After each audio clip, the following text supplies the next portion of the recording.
अगली बड़ी खबर छत्तीसगढ़ के दुर्ग से आ रही है, जहां भिलाई में पहुंचे भजन गायक रसराज महाराज ने सुंदरकांड पाठकर लोगों में भक्ति में रस में डुबो दिए। युवा भाजपा नेता अतुल पर्वत के साथ सेक्टर 9 हनुमान जी मंदिर दर्शन कर रसराज ने कहा कि हनुमान जी मंदिर का सात्विक स्वरूप देखने को मिला है। अतुल पर्वत ने कहा कि रसराज महाराज जी का अटूट प्रेम है। मैं जब भी उनसे बात होती है और वो यही बोलते हैं तुम्हारा जन्मदिन आ गया है, क्या जरूर आऊंगा। संवाददाता रवि सेन की रिपोर्ट। जी भैया, जन्मदिन पर महाराज जी आए, रसराज जी महाराज जी देश भर में इनको भगवान बजरंग बली के जो भक्ति गाना उनके नाम से जानते हैं लोग, देश ही नहीं विदेश में भी इनका जयकारा होता है। तो क्या कुछ कहेंगे, आपके साथ आए जन्मदिन पर, कुछ क्या कुछ खास है? सबसे पहले तो इतना अपार प्रेम और स्नेह आज सभी गुरुजनों ने मुझे यहाँ दिया, उसके लिए मैं बहुत बहुत आभारी हूँ, धन्यवाद हूँ। भगवान हनुमान जी की साक्षात कृपा है कि रसराज महाराज जी इस पाद भूमि में हम सब के बीच में दूसरी बार आए हैं। महाराज जी की तिथि मिलना अपने आप में बहुत बड़ी बात है, क्योंकि उनकी साल भर डेट सब फिक्स रहती है। बट महाराज जी का मेरे से एक अटूट प्रेम है कि जब जब मैं उनको कहता हूँ तो बोलते तुम्हारा जन्मदिन आ गया क्या? तो बोले ठीक है मैं आऊँगा। तो मैं महाराज जी को पूरे मीडिया के माध्यम से सबसे पहले महाराज जी का धन्यवाद देता हूँ कि वो इस पाद भूमि में आए।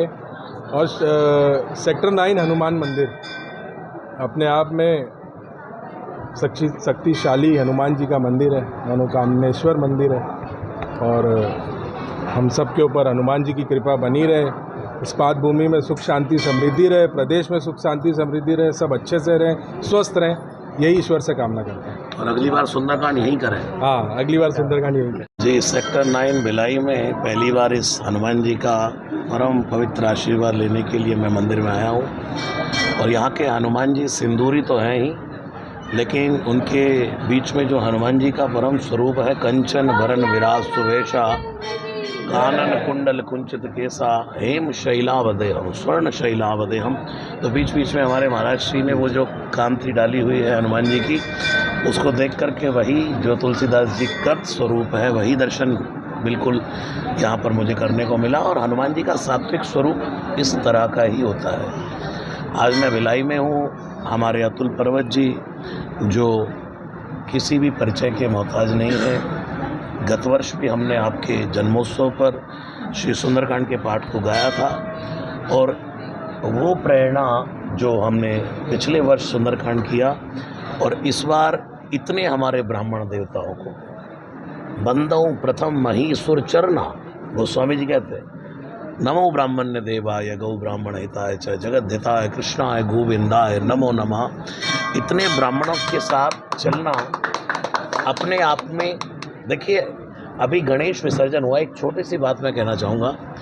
हमारे गणेश जी को भगवान महादेव ने जो स्थान दिया था वो उत्तर भारत, कार्तिकेय जी को दक्षिण भारत। तो गणेश जी जब मिलने के लिए अपने भाई से गए तो दक्षिण में ये ट्रेंड बना।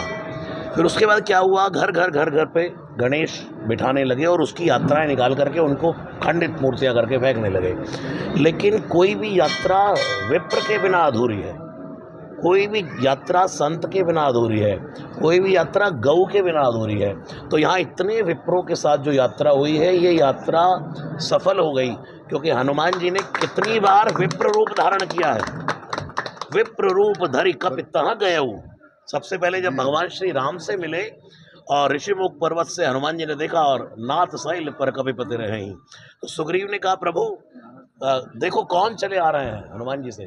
तो हनुमान जी जब राम जी से मिलने गए तो विप्र रूप धरि कपितः गयऊ और मात नाई पूछत अस भयऊ। तो हनुमान जी ने वहाँ ब्राह्मण का रूप धारण किया। तो इन सभी ब्राह्मणों में मुझे हनुमान जी नजर आ रहे।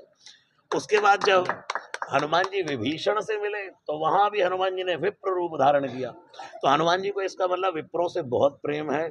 और हमारे अतुल जी पर विप्रों की कृपा बनी रहे, जिस पर विप्र कृपा हो जाए। स्वयं कहते सचिव वैद गुरु तीन जो प्रिय बोले भय आस, राज धर्म तन तीन कर होई बेगही। भगवान भी कहते हैं कि विप्र मेरे प्राण है।